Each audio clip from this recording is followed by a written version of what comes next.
Live, 5 segundinhos. Olá, pessoal! Estamos ao vivo novamente, agora no período da tarde, para a segunda parte. Vamos falar o segundo período, né, Marcelo? O segundo Exato. período do Congresso. Bem agitado, Segundo com período fortes agora, a emoções. Marcelo. Maravilhoso, maravilhoso. Agora estou eu e a Marcele aqui, os dois coordenadores do Congresso. Marcele, seja bem-vinda agora ao período da tarde, ela que vai acompanhar Obrigada, mais vocês aqui durante o TCC, toda a parte das mesas virtuais.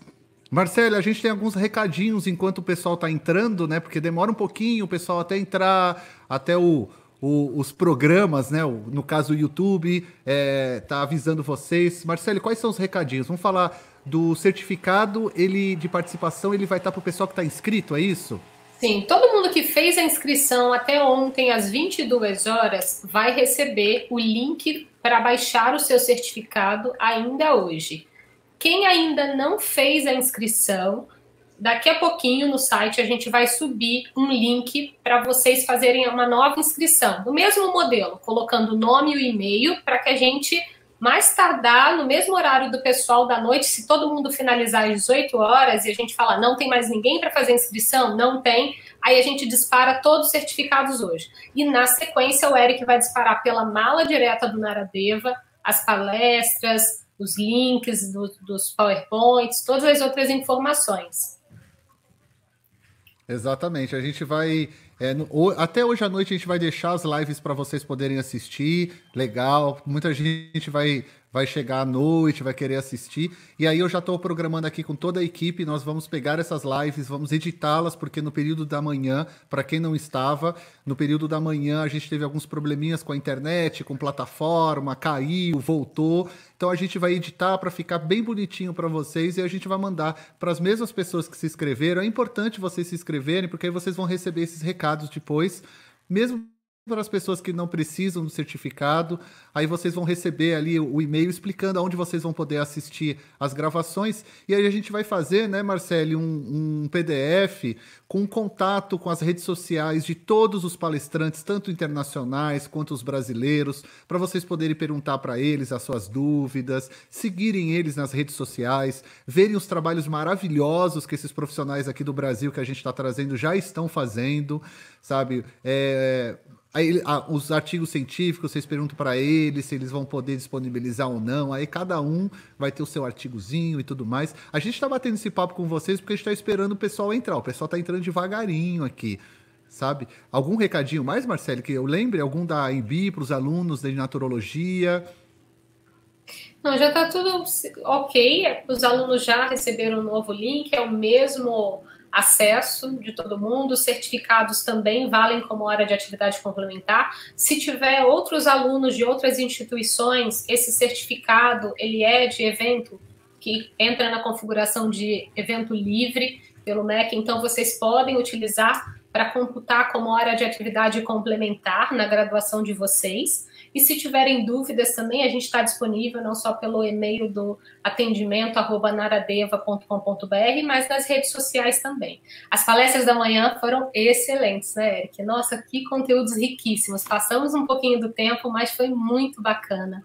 3 professores, assim, maravilhosos, e agora à tarde a gente vem complementando. Não, apesar de não termos visto antes a apresentação, mas parece que está tudo muito linkado com toda a programação que a gente fez das apresentações dos TCCs, das mesas virtuais de rotinas, na sequência fitoterapia e fechando com o guia alimentar brasileiro. Está bem focado na importância da rotina neste momento, né, na nossa vida, mais do que nunca.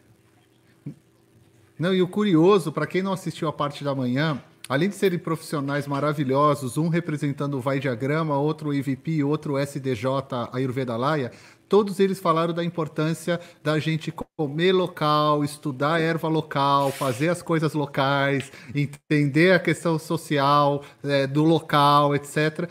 E tudo que vai ser apresentado no período da tarde é justamente uma, entre aspas, complementação. Complementação Sim. no sentido que todos os profissionais agora no período da tarde vão trazer justamente os estudos que estão sendo feitos no Brasil, né? As pesquisas nossas, os profissionais. Eu estou achando muito legal mesmo, estou muito feliz com isso. Está tendo um ótimo resultado. e as pessoas estão gostando. Sabe, primeiro, antes da gente começar, já vamos começar logo, eu vou me retirar agora, pessoal, a Marcele que vai assumir agora o posto aqui, eu estou aqui, tá toda a equipe trabalhando, mas eu queria deixar aqui meu agradecimento em nome da equipe do Naradeva, da Embi Morumbi, e de todos os palestrantes, para os tradutores da parte da manhã, a Andressa e o Badri foram maravilhosos, assim, o Seva, que é o serviço desinteressado, o serviço que é feito de coração, a gente nunca tem como agradecer esse serviço que eles fazem, agradecer, assim, muito, né, Marcele? Com certeza, a gentileza deles e a prontidão de querer colaborar e querer fazer dar certo, né? Porque muitos de nós gostaríamos de ter essa fluência e o evento só se tornou possível, pelo menos na parte da manhã, porque tivemos aí 2 almas extremamente generosas que puderam fazer toda essa tradução com muita amorosidade para todos nós. Isso faz toda a diferença. E pensar que em menos de 5 dias colocamos esse congresso de pé e mais de 3.000 inscritos, para a gente é só a confirmação de que o Ayurveda ele tem um vasto caminho aí ainda de amplitude no Brasil e muita gente boa se conectando, querendo estudar mais, aprender mais, se conectar com o belo da vida. Isso para a gente é o mais importante. Com certeza. Tem até uma hashtag agora que é HajaOn, gente. Maravilhoso. HajaOn. Vamos ter que fazer um meme e começar a compartilhar. HajaOn. HajaOn, essa ficou ótima. Para quem não sabe, tem que ver a parte da manhã porque que aconteceu o famoso HajaOn. Gente, vou deixar vocês com a Marcele e todo mundo. Sejam bem-vindos, sejam bem-vindas, todos os palestrantes do período da tarde. A gente se vê na palestra. Obrigado a todos pela presença que vocês estão assistindo. Marcele, o canal é seu agora, querida. Obrigada, Eric. Até já já. HajaOn em breve. Eric, só me fala se eles vão começar a entrar, vai começar a subir, a gente já pode... Na hora que você chamar, quem você chamar, minha irmã já vai subindo para você. Então tá ótimo. Então acho que vai dar... Deu 2h10, vamos começar então com a apresentação do Kleber. Então, você saindo, eu já faço formalmente essa apresentação e a gente segue. Então, pessoal, boa tarde. Vamos dar continuidade com a apresentação de TCCs, começando com o professor Kleber Miranda. Ele vai falar sobre a relação dos óleos essenciais e suas ervas sobre o olhar da Ayurveda. O Kleber ele é formado em Engenharia Química pelo Instituto Mauá de Tecnologia, com pós-graduação em Ayurveda pelo Naradeva Shala e treinamento na Índia no uso de ervas e substâncias medicinais pelo AVP, em Coimbatore, na Índia. Ele é instrutor de Hatha Yoga também, com certificação internacional. Ele também é professor de Ayurveda e atua como terapeuta, não só do Ayurveda, mas também com aromaterapia, entre outras terapias. Ele mescla a sua experiência de 20 anos em processos químicos e administração com os conhecimentos sobre as ervas para a produção e preparações de óleos medicados usados no Ayurveda. Kleber, boa tarde, seja super bem-vindo. Olá, boa tarde.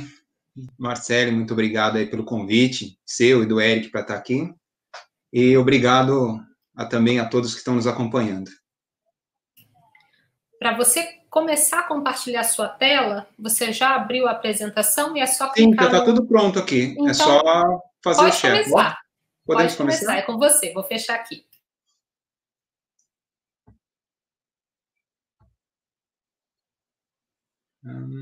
Aqui. Ok. Compartilhei. Vocês estão conseguindo enxergar aí? Tá certo, Marcele? Estão vendo? Por enquanto ainda não estou vendo, mas demora um pouquinho. Demora um pouquinho? Acho que agora chegou, né? Agora entrou perfeitamente. Legal.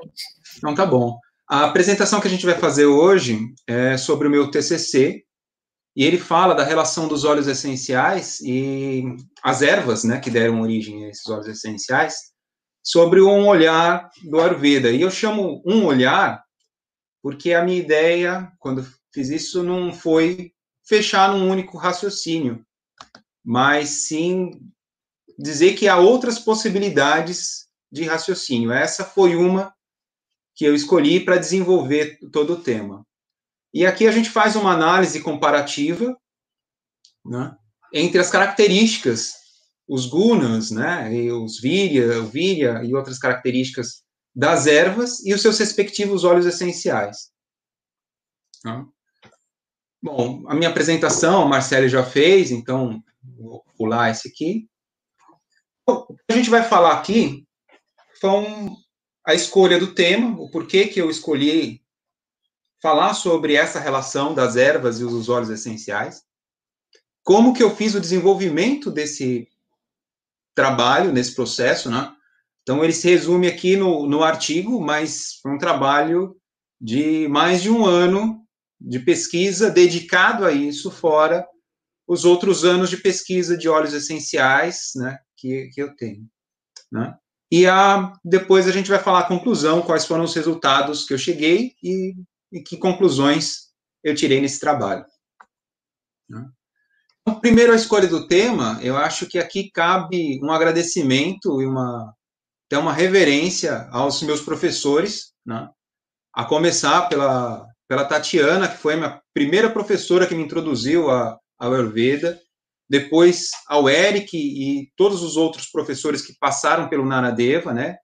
E especialmente a Marcele também, que o óleos essenciais foi uma matéria que eu estudei com ela também no Naradeva. Então, como eu falei, é um prazer estar aqui dividindo essa tela com ela, né? Muito bom, muito obrigado.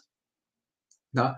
Então, primeiro eu escolhi porque os aromas, eles são muito presentes no Ayurveda. Então, as ervas aromáticas que são descritas em rituais nos Vedas, formulações e tratamentos que utilizam ervas aromáticas, né? Então, há muitos exemplos aí presentes no Ayurveda. Ela é utilizada, são utilizadas ervas aromáticas nos processos de rejuvenescimento, né? O Rasayana. Ela é muito benéfica para o prana, para os sentidos e para a mente. E as ervas aromáticas também são usadas em incensos, em especiarias, em fumos, né? São tratamentos, né, que se utilizam o fumo. Né? E fora do contexto do Ayurveda, as ervas aromáticas também foram utilizadas em outras culturas, inclusive no Brasil, enfim, há muito tempo que elas já são utilizadas. E olhando pela parte dos óleos essenciais, hoje há uma facilidade de acesso dos óleos essenciais. Há uma variedade de óleos de quantidade e qualidade. Ainda há óleos essenciais muito caros, né, que são pouco acessíveis, mas há outros que você consegue acessar num valor razoável, que também trazem benefícios, e é entender essa relação desses óleos. A questão de armazenamento e sazonalidade das ervas, que é complicado, que você já não tem para o óleo.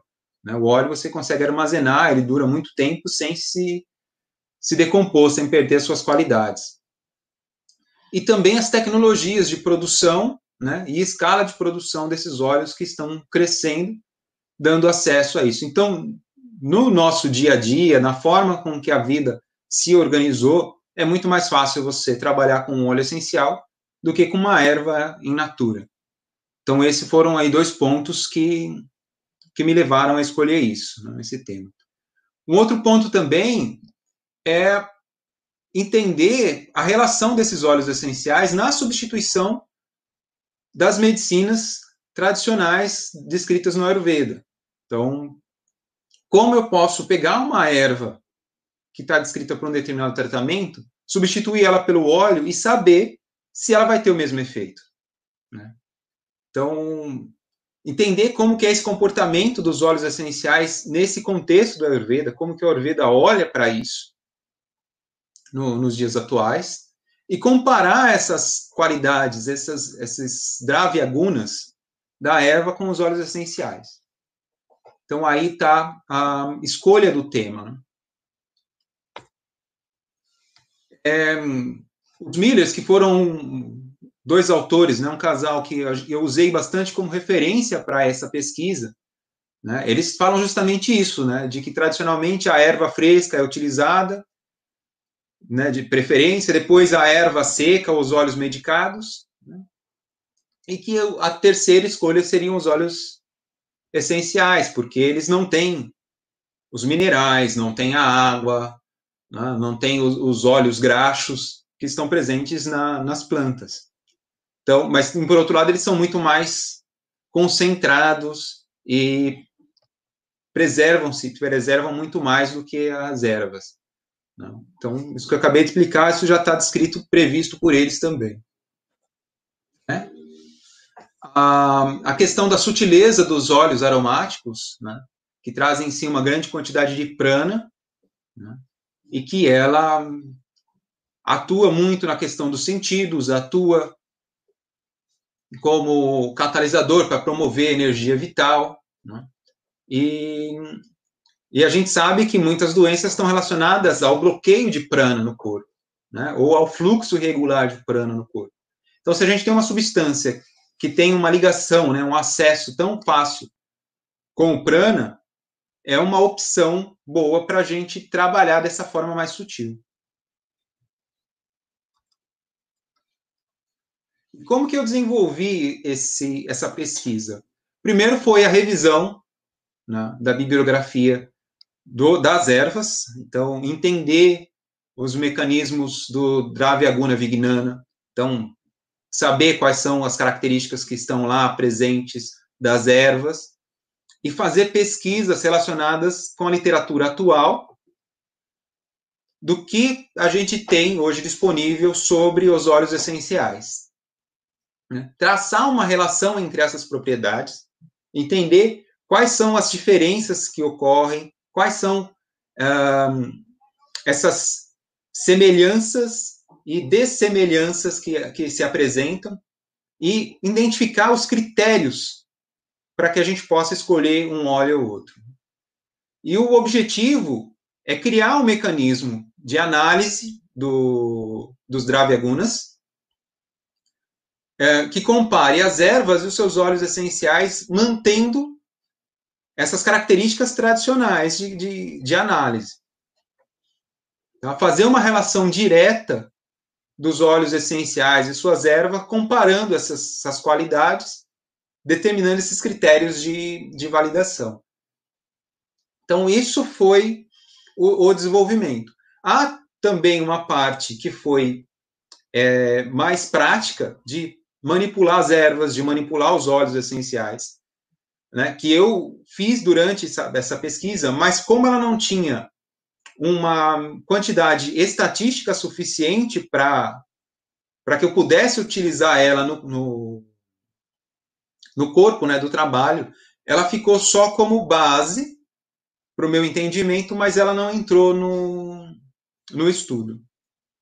Né? Eu acho que esse é um processo que no desenvolvimento desse trabalho eu posso dar continuidade. Quais são as hipóteses, né, que eu trabalhei nesse sentido? Primeiro, entender o processamento das ervas para a extração do óleo essencial.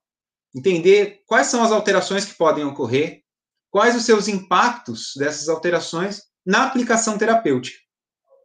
Então, eu pego uma erva que tem uma determinada qualidade, ou um determinado víria, né, uma determinada potência, e eu transformo ela num óleo essencial. O que teve de alteração? É entender essas alterações. O que esse processo de produção do óleo trouxe? Porque cada óleo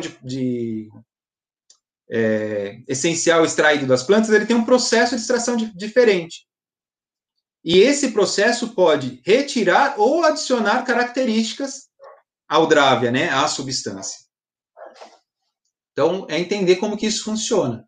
Comparar, né, os Dravyagunas, né, das ervas com os óleos essenciais para determinar a viabilidade ou não dessa substituição.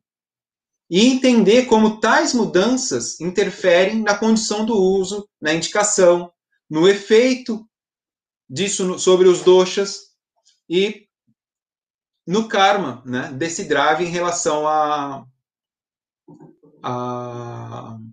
doença, né, de como o roga, né, a doença pode ser tratada com a erva ou com o óleo essencial.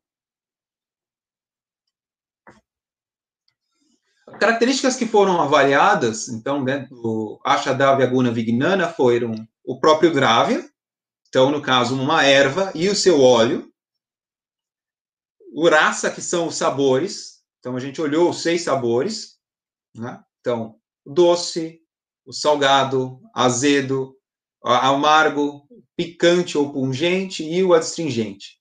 A gente olhou esses 6 sabores, olhou as gunas, os 10 pares de qualidade, né, que são complementares. Então, quente, frio, leve, pesado, seco, untuoso, e assim vai os 10 pares. Não temos tempo aqui para descrever todos os pares.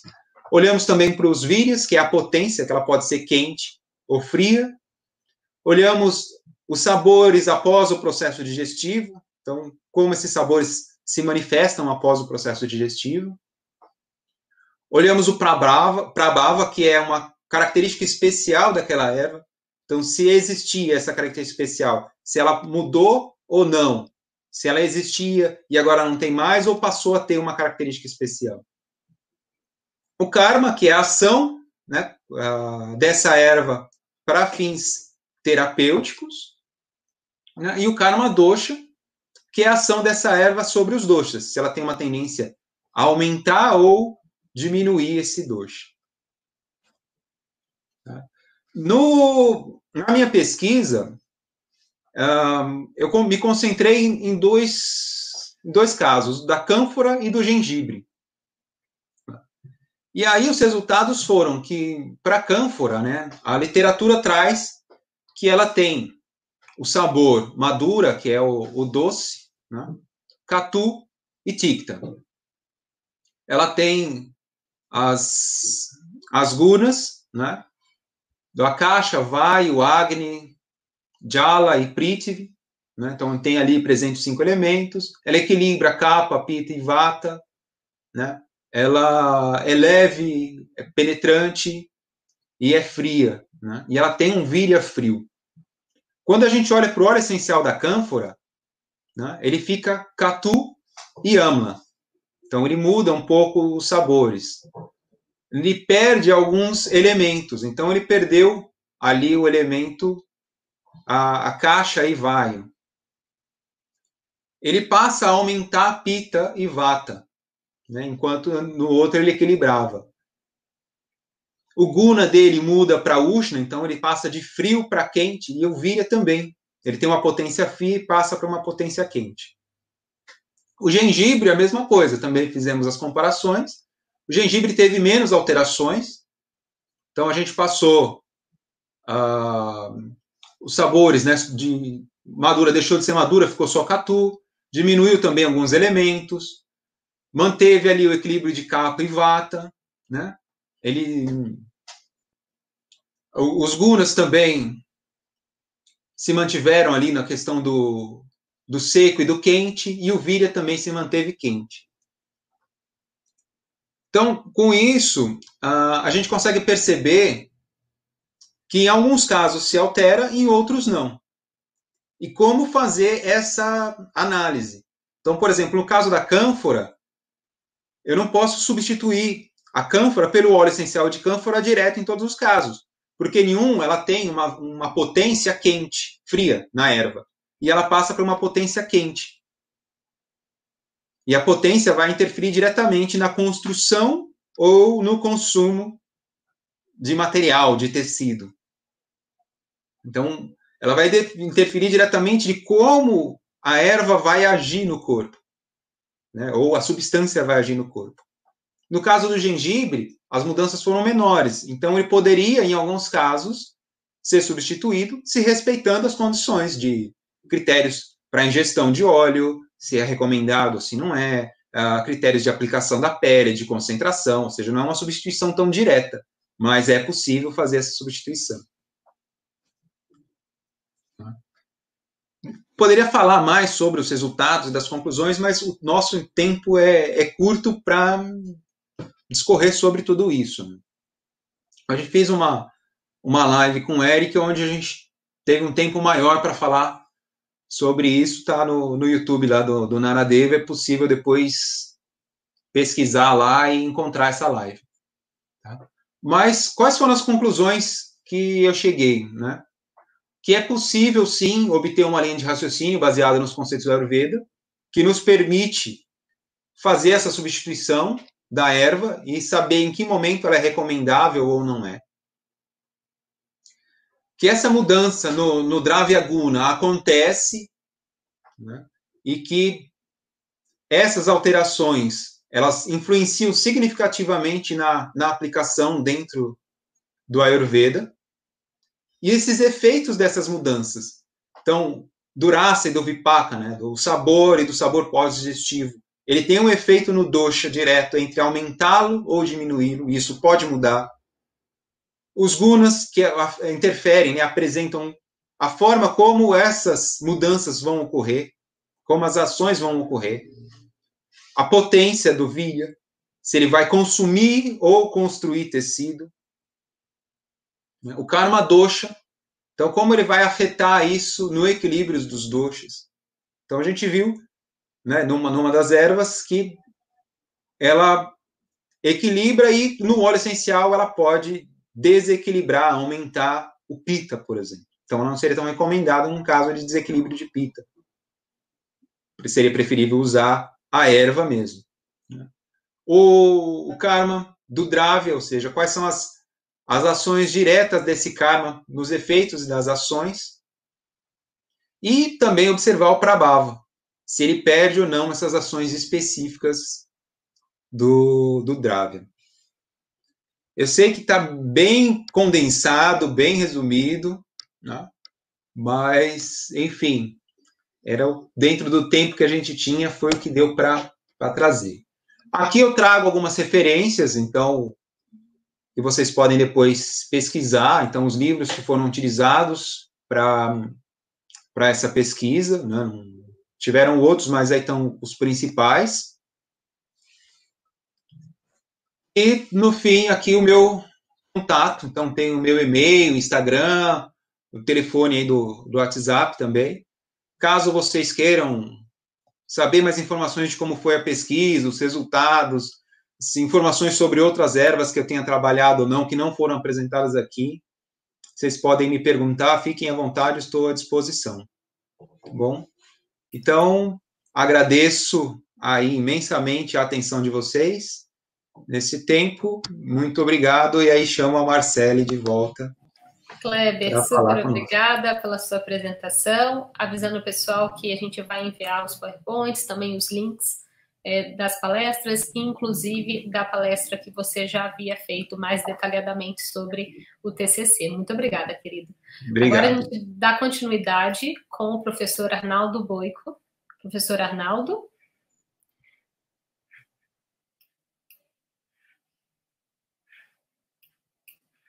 Bem-vindo. O professor Arnaldo vai falar sobre o Ayurveda e o alcoolismo. Ele começou no caminho da espiritualidade aos 17 anos, dentro da cultura xamânica e aproximação com a ayahuasca. Seu interesse cresceu ao longo dos anos, passando por diversos aprendizados, como biopsicologia e pós-graduação em medicina ayurvédica. Atualmente, ele segue a sua formação em Londres, The College of Ayurveda, e mantém ativo seu projeto The Pocket Ayurvedic Handbook. Muito bem-vindo. É com você, professor Arnaldo. Precisa abrir o microfone, que a gente ainda não está te ouvindo. Clique embaixo. Agora foi. Beleza. Obrigado. E obrigado também pelo convite, do Eric, toda a equipe do Naradeva. É muito bacana porque quando eu vi a lista de participantes, eu encontrei um monte de amigos também. Fiquei muito feliz. É legal estar junto dessa galera. E é isso, gente. Eu vou falar então sobre Ayurveda e alcoolismo. Deixa eu share my screen aqui.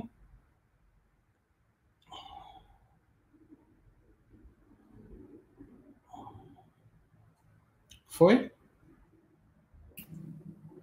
Agora foi. Boa apresentação. Vou fechar aqui. Obrigado. Bom, vou pular a parte das introduções, porque a Marcela já fez, né? Me formei no Naradeva. Atualmente eu moro na Inglaterra.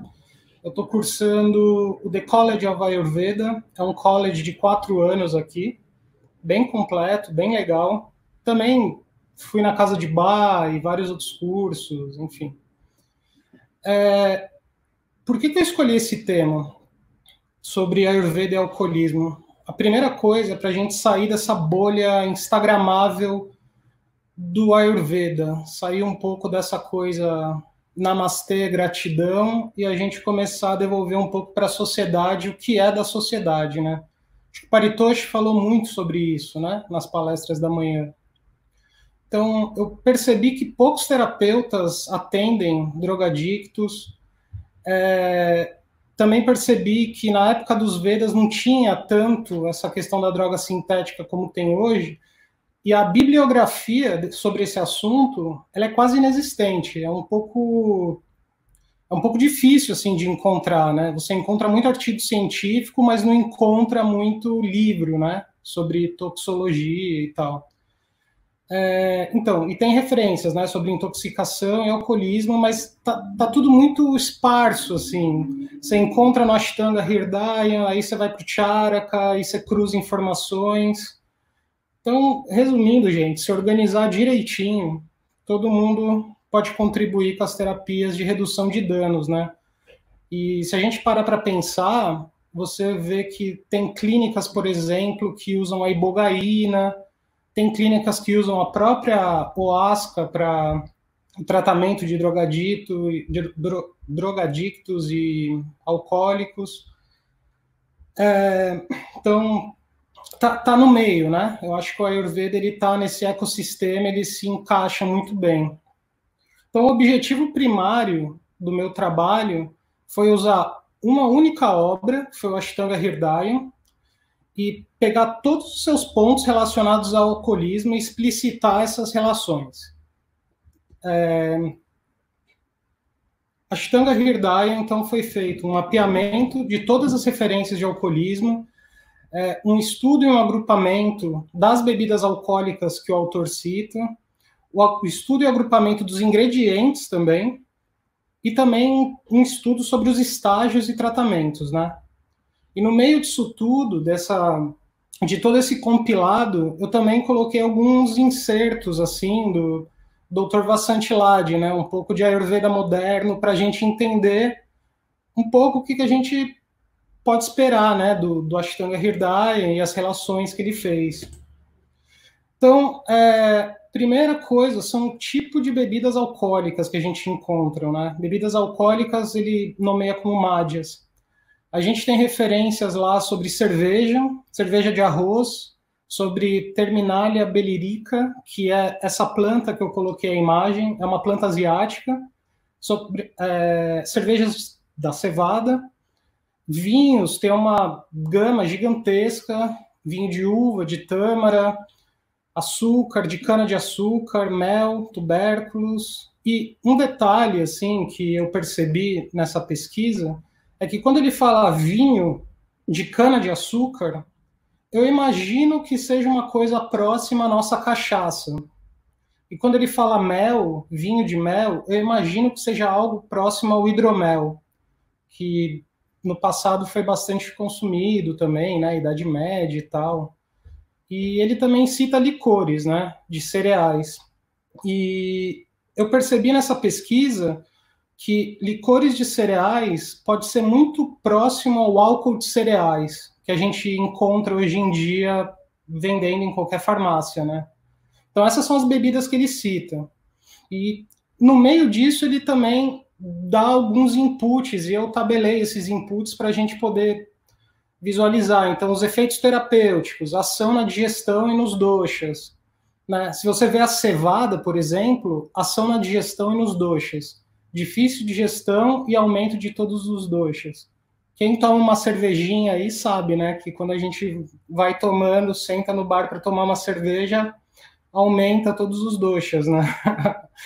Então, se você pega o exemplo da cevada, que é o mais consumido hoje em dia, a gente consegue estabelecer essas relações, né? Ele também fala sobre o vinho, sobre os tipos, nem todos os pontos ele cita, para alguns ele cita todos os itens, o efeito terapêutico na digestão, mas para outros ele não. Mas depois vocês dão uma olhada com calma nessas tabelas, no artigo científico está explicado lá. Depois de olhar as bebidas alcoólicas, eu fui olhar o tipo de matéria-prima que ele cita nessas bebidas, né? Justamente porque Bhagavata, ele dizia que o estudo dos principais materiais e seus métodos de preparo se fazem necessários para entender o uso terapêutico, né? Lógico que também tem um método de produção, mas é importante saber, né? O grupo das águas, o grupo da cana, né? Frutas, cevada e por aí vai. Então, foi importante, esse passo foi importante, né? Se a gente for olhar no Ashtanga Hridaya, o grupo das águas, por exemplo, você tem, acho que, se eu não me engano, são uns 8 tipos de água, assim. Água de lago, água de rio, água de cachoeira, tem vários, assim. Ele fala até de água seca, né? É muito engraçado. Então, foi importante passar por aí também. E dentro das 8 ramificações do Ayurveda que a gente tem, né, Kaya Chikitsa, Balatantra, etc., uma é onde a gente encontra sobre bebida alcoólica, que é o Agada Tantra. Não sei se eu estou pronunciando correto. Em alguns lugares eu encontro como Agad Tantra. E dentro dessa ramificação você tem um capítulo que chama Madhya. Então a definição do Bhagavata, Madhya por definição é bebida alcoólica. Então qualquer substância que afeta as funções do corpo, criando embriaguez e aumentando a sonolência e lentidão, e óbvio, e dependendo da quantidade consumida, pode até ser fatal, né? Isso daí é um quadro que a gente vê muito na nossa sociedade moderna, né? Por isso que no começo dessa apresentação eu falei de um Ayurveda social. De novo, o Dr. Paritosh também falou muito sobre isso. Então eu acho que é importante a gente trazer esse tipo de assunto, né? Como ele disse, né? O Ayurveda não é só o Panchakarma. O Ayurveda ele é a ciência da vida. Deixa eu só... Pronto. Vocês estão me escutando? Estamos, tá tudo bem. Não, beleza. Então, isso é a definição de álcool. Então, o próprio Bhagavata, né? O vinho, o álcool, é semelhante ao veneno. O veneno possui propriedades poderosas, fortes e penetrantes, e ele necessita de um outro tipo de veneno para curar o primeiro. Bhagavata. Eu vou deixar essa frase com vocês, mas no final eu vou explicar um pouco melhor ela, porque ela pode ser muito mal interpretada. Um detalhe é que nem todos os autores compartilham da mesma visão sobre o que é o álcool, né, e os efeitos e as gunas do álcool. Principalmente o chuchuruta, né, no que diz respeito a azedo e leve. Então, já daí você tem uma certa discordância, mas a gente vai falar somente do Bhagavata. Então, ele define que são 3 estágios de intoxicação. Primeiro, o aumento das atividades da mente. Aí você caminha por até uma fronteira de distinguir entre o certo e o errado. Até a gente chegar no terceiro estágio, que ele é um pouco dramático, né? Drama Queen, mas tipo, onde perdemos nossos 3 objetivos de vida: Dharma, Artha e Kama. Drama, eu brinquei aqui com Drama Queen, mas assim, se a gente for tratar de um alcoólico mesmo, de uma pessoa que tem realmente essa tendência, esse vício, né? É isso mesmo, né? O alcoolismo é um problema muito sério e tem que ser tratado com essa dramaticidade, vamos dizer assim, dramaticidade. Então ele descreve dentro dos doshas, né, os tipos de intoxicação. Então vata é sono, dispneia, tremores, pita, são características bem dos doshas, né? Então, queimação, febre, transpiração, enfim, vertigem, olhos avermelhados, o kapha é vômito, náusea, peso no corpo. Então, e ele cita os 3 doshas e ele tem um capítulo para cada um, capítulo final para falar de desmaios e coma, que aí já é uma fase de agravamento de todos os doshas, basicamente, né? e pode ser confundido até com ataque de epilepsia. E ele cita, né, que para vata, por exemplo, nessas condições, banho de óleo, massagem, na verdade, são tratamentos antidosha, né, em linhas gerais, né, dieta antivata. Ele cita muito a carne. Em todos os aspectos do alcoolismo, ele cita tratamentos com carne. Então, por exemplo, para vata, carne assada e carne gordurosa. Para pita, carne de coelho, cabra, veado e perdiz. Para kapha, ele também cita as carnes, carne de animais de regiões áridas, né? Que seria a carne ideal para kapha, né? E ele no meio desse fio condutor todo, ele também dá algumas receitas, né? Essa, por exemplo, que eu coloquei como exemplo, ela é uma receita para kapha, especificamente, né? Que é uma formulação chamada Ashtanga Lavana. Para tratamento de kapha, ele cita que são 7 a 8 dias de tratamento, né? Então, no meio do caminho, ele vai dando umas receitas também. Detalhe que eu peguei o nome em sânscrito, fui atrás do que significa, né? Qual é a erva e as quantidades, né? Ele também fala que para desmaios, por exemplo, a primeira coisa que a gente tem que aliviar é pita e vata, sendo que a primeira atenção tem que estar em pita. Então, cataplasmas refrescantes, líquido sobre o corpo, brisa fria. Ele cita doces também, sucos doces, ghee.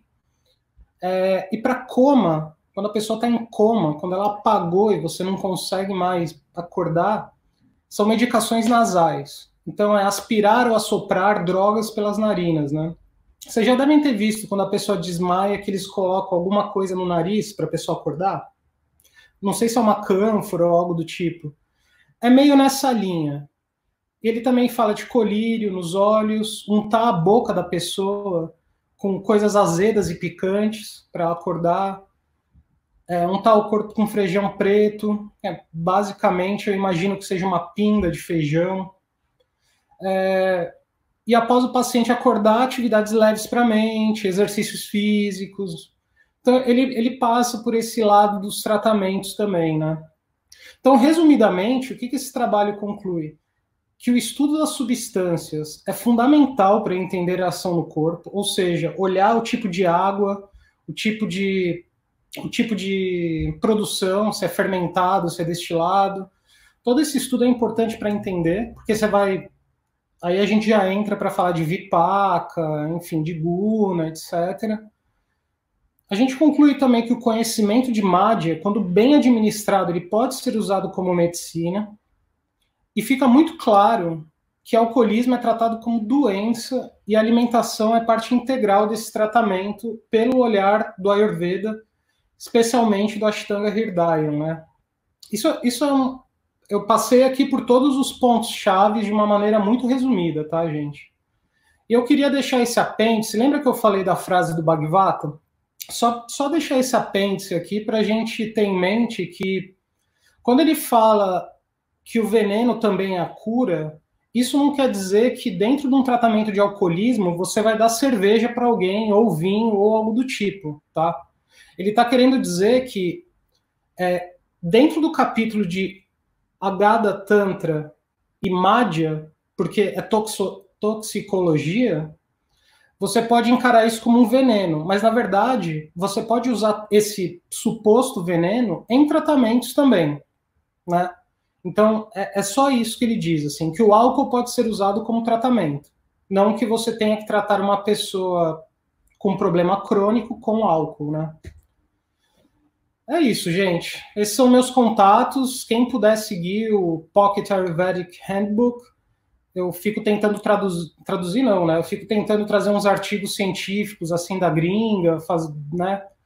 Estou tentando fazer essa conexão Inglaterra-Brasil. Quem puder seguir, ajuda muito esse trabalho, tá? E tem meu e-mail também. Eu acho que a apresentação e o TCC escrito a Marcele vai disponibilizar depois, né? Vai sair de um e-mail único pela mala direta do Naradeva com todas as informações.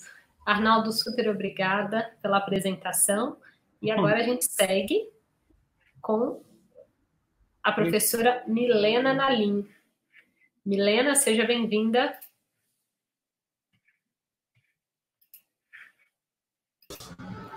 Então, a professora Milena Nalim é terapeuta ayurvédica, pós-graduada pelo Instituto Naradeva Shala em 2019, é praticante e estudante eterna de yoga, meditação, reiki e teosofia.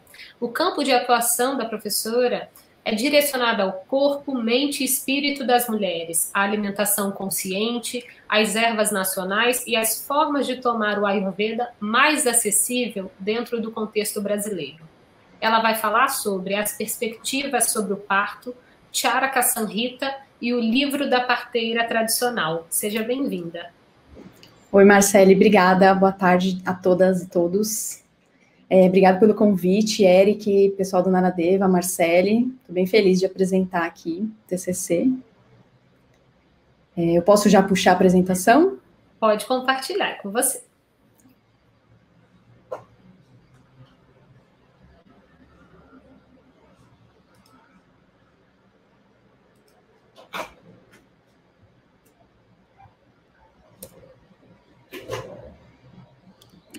Quando aparecer aqui, eu já te aviso, eu já fecho aqui meu vídeo e o áudio.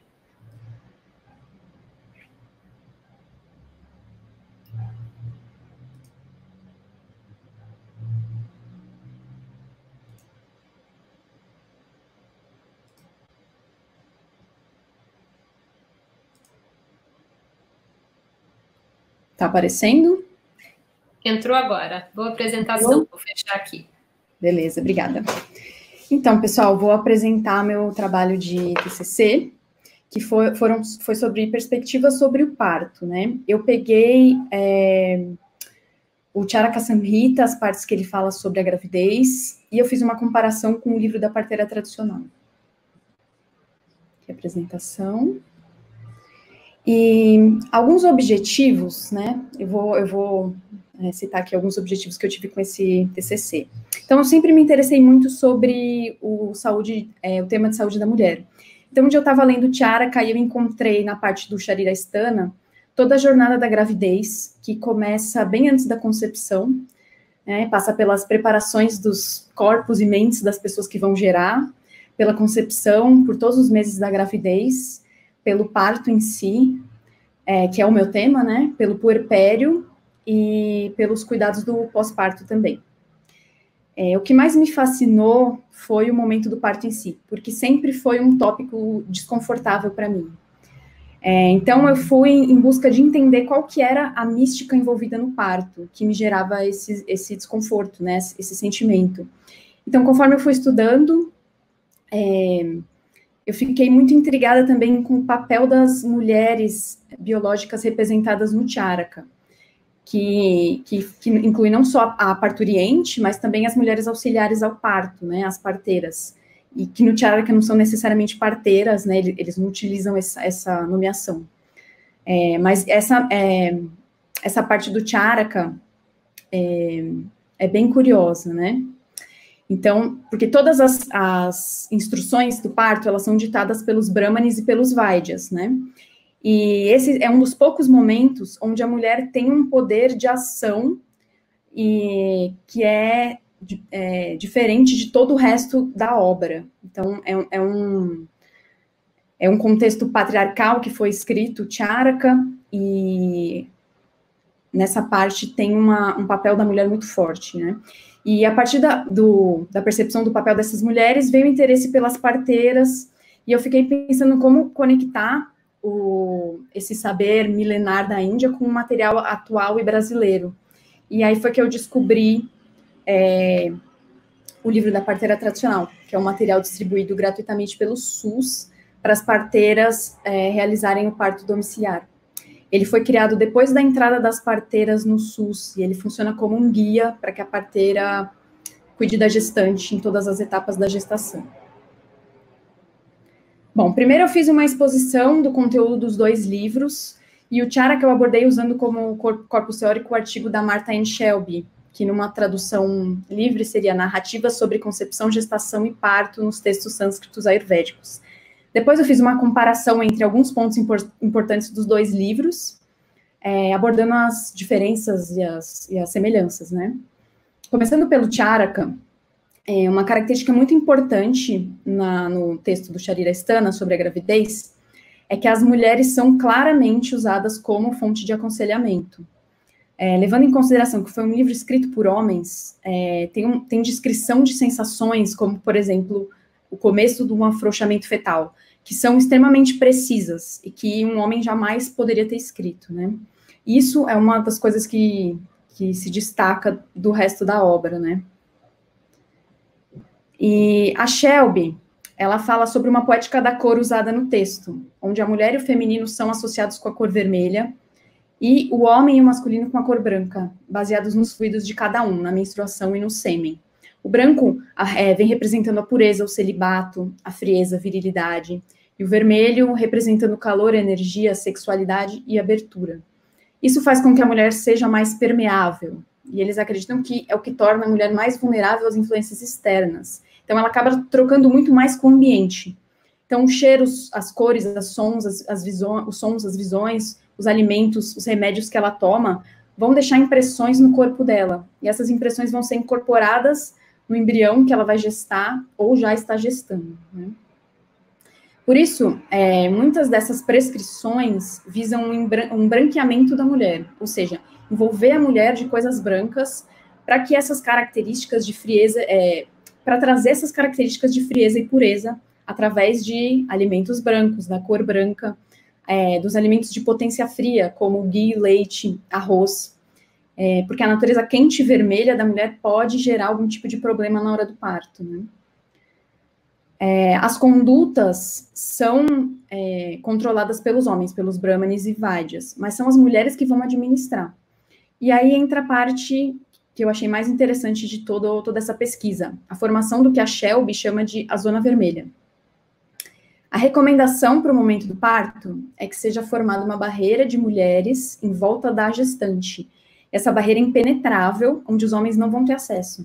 E aí a gente pode perceber um momento bem singular, outro momento, né, bem singular no Charaka, que tem um distanciamento dos homens e uma instrumentalização das mulheres para lidar com as adversidades do parto e realizar o próprio parto, né? E aí um momento muito mágico acontece. Por causa dessa porosidade da mulher gestante, naquele momento ela está rodeada de mulheres experientes, mulheres queridas. Acontece uma transmissão de conhecimento não verbal. Ela vai absorver as qualidades, ela vai absorver a fertilidade dessas mulheres, para então, nesse rito de passagem que é a maternidade, se transformar uma delas.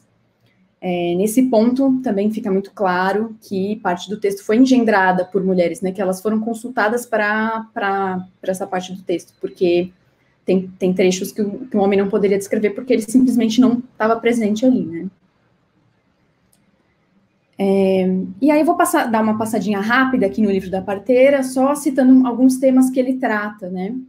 O livro tem uma linguagem bem acessível e didática, né, e aborda desde anatomia e fisiologia, aborda o planejamento familiar, fala de métodos anticonceptivos, passa pelos momentos da gravidez, implantação do embrião, no útero, desenvolvimento do feto, mudanças que a parturiente vai passar físicas e psíquicas, né, condutas de higiene, pós-parto, complicações no parto, posições puerpério, pós-parto. Então, trata de vários temas, né. Bom, a definição de parteira tradicional é aquela que presta assistência ao parto domiciliar, com base em saberes e práticas tradicionais, sendo reconhecida pela comunidade como tal também. Essa denominação parteira é usada porque ela valoriza os saberes e práticas tradicionais e caracteriza a formação e conhecimento que essas mulheres detêm. As parteiras indígenas também estão incluídas aí, de acordo com cada etnia e cultura específica, né? Bom, aí depois eu analisei as convergências e divergências, eu também não vou entrar em detalhes aqui, mas eu vou dar uma passada aqui para a gente ter uma ideia, né? Primeiro eu abordei aqui a diferença entre a autoria dos textos, né, que o Charaka é um texto escrito pelos sábios, né, pelos rishis, e também acredita-se que tenha múltiplos autores, e o livro da parteira é escrito por profissionais da saúde, grupos de aleitamento, também tem múltiplas autoras, né, na maioria mulheres. E eu analisei também a lista de maternidade, né, no Charaka tem uma parte bem extensa falando da maternidade, quem tiver interesse depois no artigo eu posso enviar, e no livro da parteira tradicional as prescrições são um pouco mais genéricas.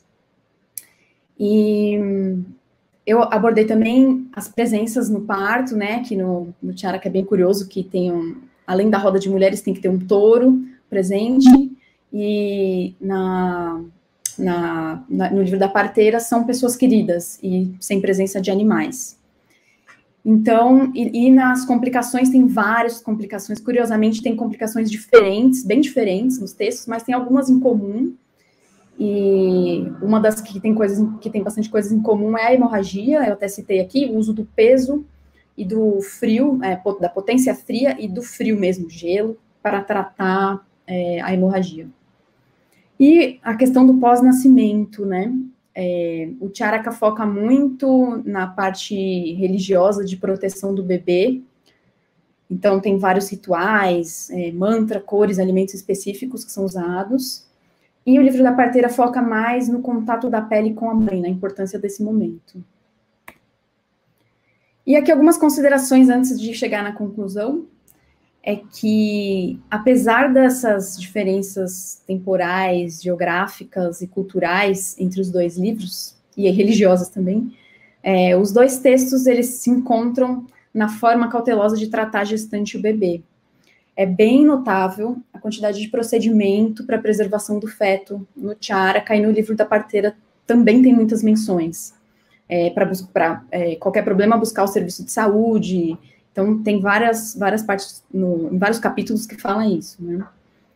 E outra característica bem notável para mim foi que as prescrições espirituais de todo o Charaka, elas são inseparáveis das prescrições de alimentos, remédios e procedimentos. Então, o aspecto religioso é bem forte, então não dá para você separar uma coisa da outra, né? E o livro da parteira, ele deixa esse espaço em aberto para que a parteira traga o seu próprio repertório religioso, cultural específico, né? Então, ele é laico, né? Um livro laico. E aqui uma citação do Charaka, né? Uma gestante deve ser tratada com muita precaução, como se estivesse caminhando com um pote cheio de óleo na mão, sem deixar cair nenhuma gota, tá? Só mais um exemplo desse cuidado. E aqui, a principal diferença que eu encontrei entre os dois livros foi o propósito de cada livro. O Charaka, um livro usado como um livro médico, uma formação de Vaidyas na Índia, usado em universidades, e tem um conhecimento codificado, necessitando de um professor, de um mestre versado para que ele seja aprendido, né, para entender o conhecimento ali. Já o livro da parteira, ele tem uma linguagem bem simples, bem acessível, e ele funciona como um guia de passo a passo. Quase como um lembrete de coisas que a parteira já deve saber. Não tem tantos detalhes de conhecimento médico como o Charaka. Além disso, o Charaka foi escrito de homens para homens, né? Na Índia, antigamente, as mulheres não tinham acesso ao estudo do Ayurveda, ao livro e esse conhecimento que era reservado aos brahmanes, né? Os homens da casta superior. Então, embora elas tenham sido consultadas para escrever esses trechos do livro, elas não tinham acesso, né, ao conhecimento do livro. Por isso, tem condutas específicas dessas assistentes do parto que não tem descrição, não estão descritas, porque elas são o segredo dessas mulheres, né? Bom, e o livro da parteira tradicional foi escrito de mulheres, principalmente para mulheres. E aqui a principal semelhança entre os dois livros, e também já o começo da conclusão aí, foi esse espaço que os dois livros deixam em aberto para a intuição, onde essas mulheres assistentes, ou as parteiras, né, elas podem se manifestar, usar seu conhecimento específico, cultural, regional ou adquirido, com a possibilidade de ditar os elementos mais sutis do parto, fora do que está escrito, fora do que está planejado. Então, tem um silêncio misterioso rondando essas mulheres experientes, né? Uma aura de respeito, que sugere que a tradição oral e os conhecimentos ancestrais vão muito além do que está escrito em papel. E as prescrições do texto não podem abarcar a total dimensão de um momento que pode ser tão transformador como o parto. Bom, e a minha conclusão é aquela mística do parto que eu estava buscando inicialmente, que eu comentei, ela se encontra no âmbito das experiências. Então, independente do estudo que essas mulheres tiveram ou não tiveram, o que é valorizado, o que interessa são as próprias experiências pessoais delas, os seus próprios partos, os partos das crianças que elas ajudaram a trazer ao mundo. Então, é o próprio material humano que está sendo valorizado. E não pode ser escrito em nenhum livro, né, e somente ser vivenciado. Milena, apaixonante. Muito gostoso. Lá no chat de todos os 3 que fizeram a apresentação, muita gente querendo ler os artigos de vocês que serão enviados. Muito obrigada por compartilhar. Que legal. Deixa eu tirar aqui a apresentação. E agora a gente segue com a professora Flávia Silva. Flávia.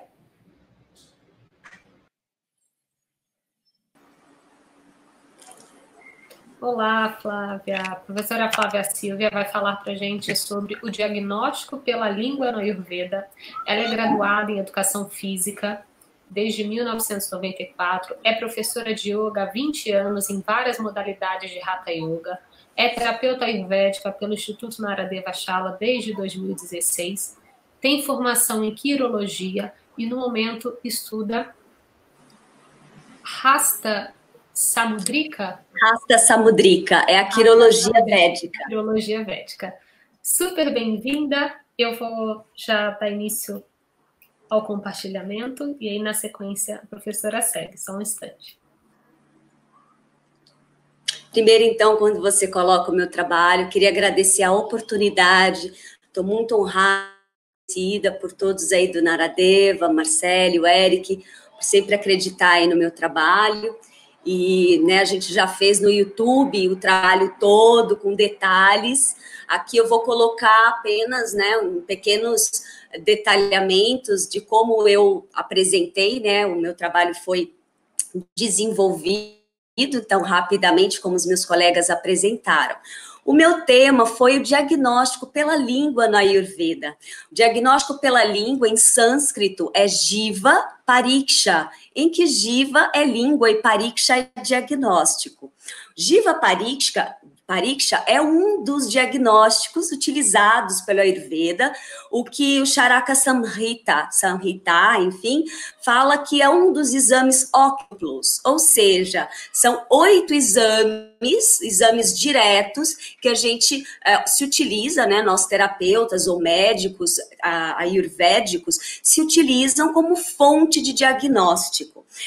Tem além do Jiva Pariksha, só para vocês saberem, existe, por exemplo, o Nadi Pariksha, que é o diagnóstico através do pulso, tem a Urina Pariksha, que é a Mutra, na verdade, né, em sânscrito, Mutra Pariksha, tem a avaliação, o exame pelas fezes, que é Mala Pariksha. Então, só citei alguns, são 8 principais em que o Charaka Samhita cita. Eu escolhi o diagnóstico pela língua, vou explicar para vocês, aí eu teria que contar toda a minha história como estudante de Ayurveda. Marcele, passa o próximo para mim, por favor. Então, por que desse tema? Então, vocês estão vendo aí uma foto de várias línguas. Então, quando eu olhei uma foto assim semelhante, várias fotos, durante a aula de Stana Pariksha, que eu fiz com o Dr. César Derveza em 2015, lá no Naradeva Shala, quando eu estava estudando Ayurveda, cursando o curso, né, fazendo o curso, eu me apaixonei por essa beleza de cores, possibilidade de várias características, várias línguas, né? E entender esses formatos, por que uma língua é diferente da outra, por que dessas características, né? Então, quando a gente está estudando, a gente entende a Prakriti, que é a natureza imutável, e essa Prakriti está na língua, no formato da língua, né? Se é uma língua mais larga, kapha, se é uma língua menorzinha, enfim, vata, se é uma língua mais quadrada, média, pita, enfim, depois todas essas vikritis, todos esses desequilíbrios, tanto no revestimento, onde eu vejo Agni, né, tanto no corpo da língua, onde eu vejo todos os atributos, né, Ushna, Ruksha, enfim, eu estava encantada, eu gostei, claro, de todos os outros tipos, mas eu gostei principalmente porque eu percebi que tinha poucos recursos, tanto recursos de fotos, porque na época até o Dr. César tinha apresentado poucos, porque não se tem, até menos do que eu estou apresentando aqui para vocês, e não tinha recursos bibliográficos. Então, o que aconteceu? Depois da aula, eu virei a mulher das línguas. Eu comecei a tirar foto de língua de todo mundo. Eu não podia ver alguém com uma boca um pouquinho mais aberta, que eu já queria ver língua, eu já queria tirar foto. Comecei a pedir para os meus amigos, para os meus alunos de yoga, né? Porque eu também sou professora de yoga, por isso meu nome, Flávia Namastê, para meus familiares, para todo mundo. Fui começando a tirar fotos de línguas. E nesse processo de tirar foto de língua, nessa minha busca, eu pedi para uma grande amiga chamada Fabiana Antunes, professora de yoga, maravilhosa, que mora em Ribeirão Preto, e aí eu pedi, Fabiana, manda foto para mim, várias fotos, mas não me fala de quem é, manda a sua, manda dos seus alunos, mas não me dá, como se diz, spoiler, né, como todo mundo fala, não me fala de quem que é para não me sentir sugestionada, eu quero treinar essa avaliação, esse diagnóstico. Aí ela me mandou umas 5, 6 fotos, aí eu avaliei, falei para ela, todas as línguas, e aí uma delas, eu mostrei para ela, né, todas, dei uma referência de todos, claro, num olhar possível dela entender, né, numa fala, não com esses nomes todos em sânscrito, mas enfim, aí eu falei para ela, olha, de todas essas línguas, Fabi, essa aqui é a pior. E era de quem? Dela. E eu me assustei, porque a Fabi é uma super professora de yoga, que se cuida, né? Tem toda uma alimentação, enfim, correta. Só que a Fabi, ela estava passando realmente por um momento muito especial, que ela não tinha me contado e que talvez nem ela sabia que estava afetando tanto ela. E a língua realmente não mentiu, nem para ela e nem para mim, porque a língua, ela não mente, ela é um espelho maravilhoso, que realmente mostra tudo o que está acontecendo mesmo dentro do nosso organismo. Ela é uma janela do nosso sistema digestivo, vai mostrar Agni, vai mostrar tudo, vai mostrar todas as nossas emoções, porque o Ayurveda é um sistema holístico, entende isso. Entende, como diz o Dr. Ramdas, que saúde não é só ausência de doenças, e sim completo bem-estar físico, mental e emocional. E naquele momento, principalmente a parte emocional da língua da Fabi, que é a parte da frente da língua, onde está o lado kapha, eu vou mostrar daqui a pouquinho para vocês, essa língua, estava realmente debilitado, por isso estava com desequilíbrios, né, maiores desequilíbrios.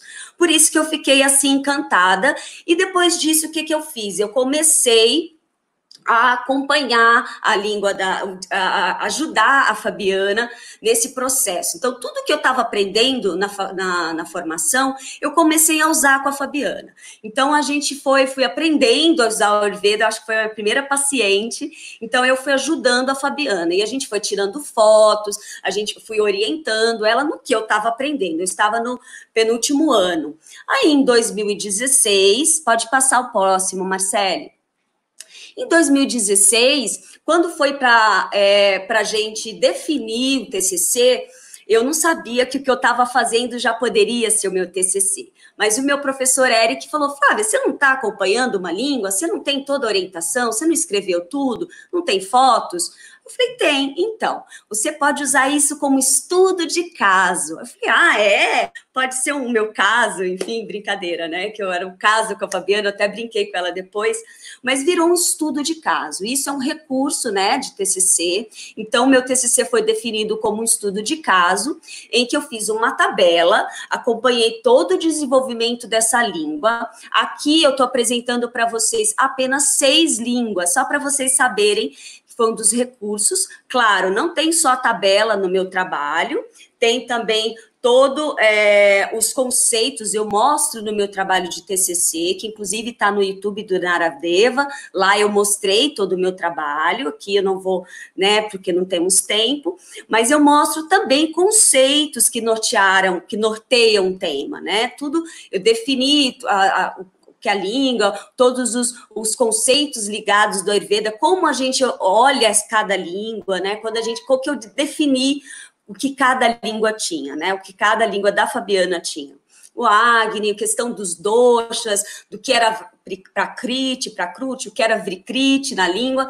Então, a gente foi acompanhando e eram 21 fotos. A gente, claro, tirou muito mais do que 21 durante um processo de 1 ano, porque esse trabalho foi de 2016 a 2017, mas a gente apresentou 21 línguas, que foram as línguas também em termos de qualidade de foto, as melhores, e que resumiam realmente tudo que a gente estava desenvolvendo no trabalho. Marcele, pode mandar no próximo. E aí, a conclusão do meu trabalho. Aqui, gente, tá exatamente essa primeira língua, foi aquela que eu contei para vocês, da Fabiana, quando eu assustei dessa língua fundada. Eu não sabia, claro, na época, o que era isso, porque para mim eu nunca tinha visto uma língua assim, porque eu já tinha tirado algumas, e eu achei muito interessante. Fui atrás, claro, a partir disso, atrás de livros, e aí, claro, estudei, que é um desequilíbrio de capa, na área de capa, que é a área das emoções, que é essa parte da frente da língua. Eu não tenho nenhuma foto aqui dessas divisões, mas eu prometo que no meu Instagram amanhã eu vou mandar para vocês, eu tá no meu trabalho também do YouTube, em que existe essa divisão. A parte da frente da língua é a área capa, a área do meio é a área pita e a área de trás é a área vata. Claro, com todas as casas, né, que a gente chama no Ayurveda, todas as casas são os órgãos ligados a cada dosha. A parte da frente é a área emocional. Então, por isso dessa depressão realmente, porque capa é responsável pela depressão, né? A capa é responsável pela memória, então é o que dá peso ao nosso corpo, está ligado às emoções. E a Fabi realmente estava vivendo um momento muito desafiador da vida dela, digamos assim, ela estava bem deprimida, e aí ela realmente, a gente foi cuidando disso, ela teve, claro, também desequilíbrios pita, bolinha vermelha, que não dá muito para ver com qualidade, mas o trabalho foi bem mostrado isso. Aqui no meio eu mostro para vocês mais ou menos uma do meio, uma língua do meio, em que, claro, houve toda uma transformação nessa língua, porque a ideia é mostrar isso, que a língua, sim, sofre mudanças, sofre transformações em cima de uma rotina diária, que é o que, claro, eu fui fazendo, a gente se utilizou de ferramentas, não só do Ayurveda, claro, rotina diária, dinacharya, alimentação ayurvédica baseada em todos os doshas que estavam em desequilíbrio em cada língua que ela foi apresentando, mas também a gente utilizou muito da nossa ferramenta, eu falo, minha e da Fabi, porque nós somos professoras de yoga, então a gente utilizou essa ciência irmã e complementar, que é o yoga, então a gente organizou a prática dela de yoga com asanas específicos para cada momento que ela estava vivendo, pranayamas, e a gente ajustou. Então, no meu trabalho mostra isso, todas as ferramentas que eu utilizei para, assim, ter essas transformações. Então, no meio da língua, no meio da língua, dessa foto, desculpa, vocês veem essa transformação. Claro, aquela língua que estava até um pouco mais avermelhada, porque ela tinha muito excesso de pita, né, uma língua mais avermelhada, ela foi diminuindo um pouco até o Agni, porque foi um processo, né? Ninguém muda da noite para o dia, é um processo. Mas vocês veem que no meio diminui um pouquinho esse afundamento, e depois na última língua, em que há uma melhoria, claro, do prana, do Agni, de Ojas, que é a vitalidade, a língua rosada é sinal de vitalidade, e ela já não apresenta mais principalmente o que me assustou no começo, esse afundamento. E essa conclusão, principalmente da Fabiana, que ela realmente melhorou muito o seu estado, né, o começo, ela passou por muitos processos de autoconhecimento, porque a Ayurveda é isso, é uma medicina holística que permite com que a pessoa realmente busque esse equilíbrio físico, mental, emocional, e para mim também foi um trabalho que eu concluo que foi maravilhoso, porque foi o pontapé para eu continuar estudando e trabalhando com isso. Hoje eu atendo pessoas via online, via celular, que inclusive nesse momento da pandemia me ajudou muito, né, porque todas as línguas são mandadas para mim por via celular, mídia digital. Então, eu consigo, que foi o que foi meu trabalho. Meu trabalho também foi para mostrar que é possível a gente ajudar as pessoas, não só o nosso paciente ao vivo, né? Claro que quando você vê uma língua que a pessoa põe para você, existe aquelas ferramentas que você pode perceber na hora, né? Quando você tira uma língua, se ela vem mais rajásica, né? Como a gente viu hoje na palestra, uma língua com mais força, uma língua com menos odias, então tudo isso são referências, mas quando você também tem fotos, você vai poder ver, analisar melhor aquela vrikriti, aquele corpo da língua, aquela forma da língua, se ela tem mais dosha vata, pita, kapha ou composição.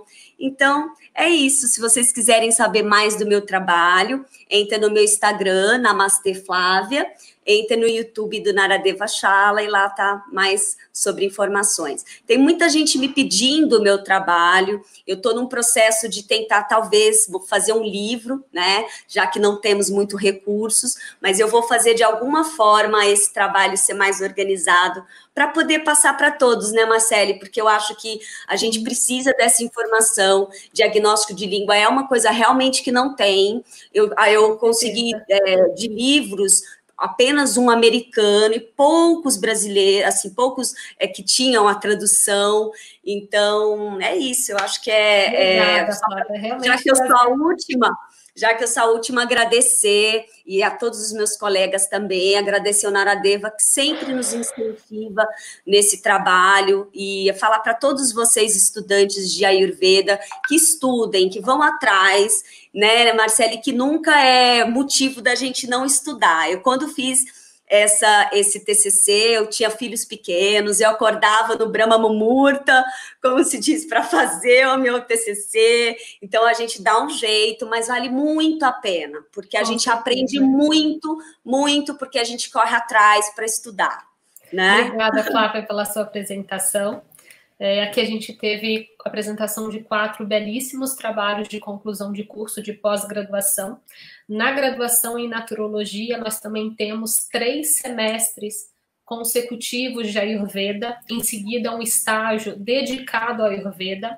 Chamo agora o Eric para fazer um fechamento também desses 4 trabalhos que foram selecionados. Tem muitas pesquisas, não só no Naradeva, quanto na naturologia. A gente precisou fazer uma seleção porque a gente não tinha tempo para compartilhar tanta informação preciosa, então foi mesmo a seleção daquelas obras que tem escassez, que a gente não tem informação e trouxesse um grande diferencial. Eric, passo a palavra para você. Flávia, muito obrigada. Obrigada, gente, obrigada. Obrigado. Primeiro queria agradecer, né, Marcele? Vamos agradecer o Kleber, o Arnaldo, a Milena e a Flávia por estarem disponibilizando aqui. Como a Marcele falou, a gente preparou tudo isso muito rapidamente e a gente teve que escolher pessoas que a gente sabia também que estavam com as apresentações praticamente prontas, porque a gente sabe que isso leva tempo, desenvolvimento, muitos deles já tinham apresentado os seus TCCs, e a gente aproveitou disso também, né? Quando a gente está com muita rapidez, a gente tem que correr atrás também disso, assim. E eu queria finalizar essa parte do TCC com... Eu escrevi alguns pontos que eles foram falando ao longo das apresentações deles, para a gente esclarecer essa questão das pesquisas em relação ao Ayurveda no Brasil, a importância disso nesse momento. Primeiro, a gente tem que lembrar que o Ayurveda ele é feito para todos e todas. O Ayurveda ele não é feito para somente quem é da área de saúde, o Ayurveda não é feito para esse ou para aquela outra pessoa. O Ayurveda, como está escrito nos seus textos, ele vem de uma tradição védica, e ele é para qualquer pessoa que esteja realmente com o coração aberto e que queira estudar o Ayurveda. Então, o Ayurveda é para todas as pessoas que realmente queiram estudar Ayurveda. Isso é extremamente importante a gente falar. Quando a gente tem um desenvolvimento de uma nova profissão, eu vou colocar nova entre aspas, porque o Ayurveda ela é uma profissão que está em desenvolvimento no Brasil, com seus diversos títulos e as suas diversas formações diferentes, mas o Ayurveda já tem há décadas se desenvolvendo no Brasil. Quando a gente tem um novo desenvolvimento de uma nova profissão, de uma nova ideia, de uma nova racionalidade, a gente tem que lembrar que os estudos científicos, né, o desenvolvimento científico, ele é feito sempre por camadas, não só no desenvolvimento de uma nova profissão. Sempre o estudo científico, ainda mais no momento que a gente passa na humanidade, a gente tem que lembrar que o desenvolvimento científico ele não só se faz dentro de um laboratório, como a maioria das pessoas acreditam. O desenvolvimento científico ele se faz por diversas camadas dentro da sociedade.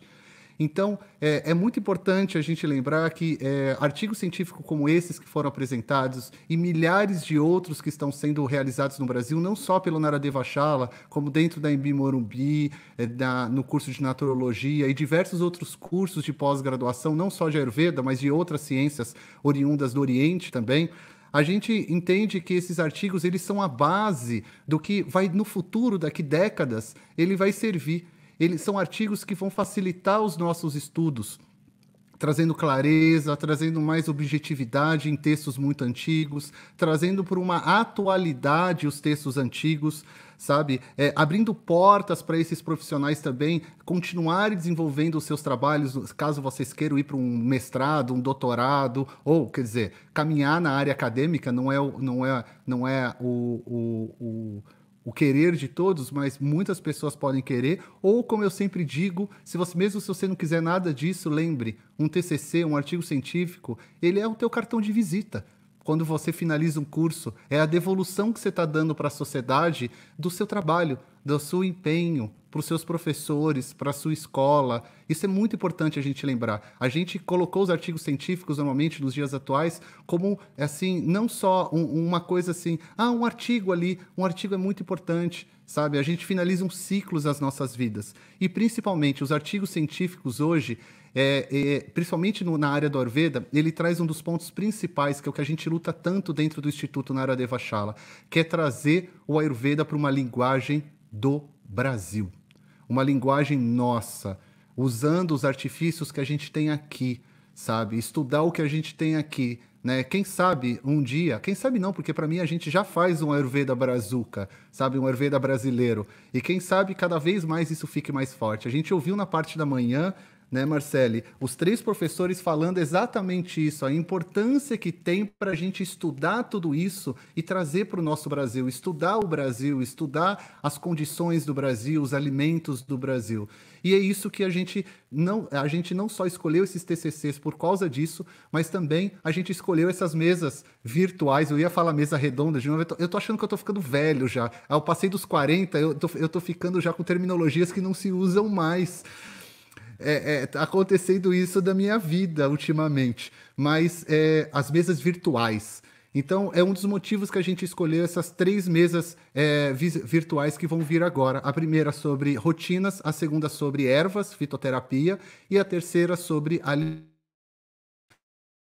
Então, eu gostaria de finalizar os TCCs com essa mensagem para vocês da importância e esse momento importante dos artigos, como eles estão sendo desenvolvidos no Brasil, para a gente pensar no futuro. É muito importante. A gente vive o presente no Ayurveda, mas pensa no futuro de vez em quando. Marcele, agora é com vocês, agora vai vir a mesa redonda, que é a Marcele, que coordena a mesa redonda, ela vai fazer todas as apresentações, eu vou me recolher novamente aqui e eu volto logo depois dessa mesa redonda. Obrigado novamente ao Kleber, ao Arnaldo, à Milena e à Flávia pelas maravilhosas apresentações de vocês e que vocês possam continuar pesquisando isso muito mais na vida de vocês, porque são 3 temas incríveis e que a gente precisa mesmo... São 4 potenciais de livros, 4. né, Eric? 4 potenciais de livros aí com certeza absoluta. No Brasil, em andamento já. Com certeza absoluta. Obrigado, gente. Agora, deixo vocês novamente com a Marcele. Até já. Boa mesa virtual.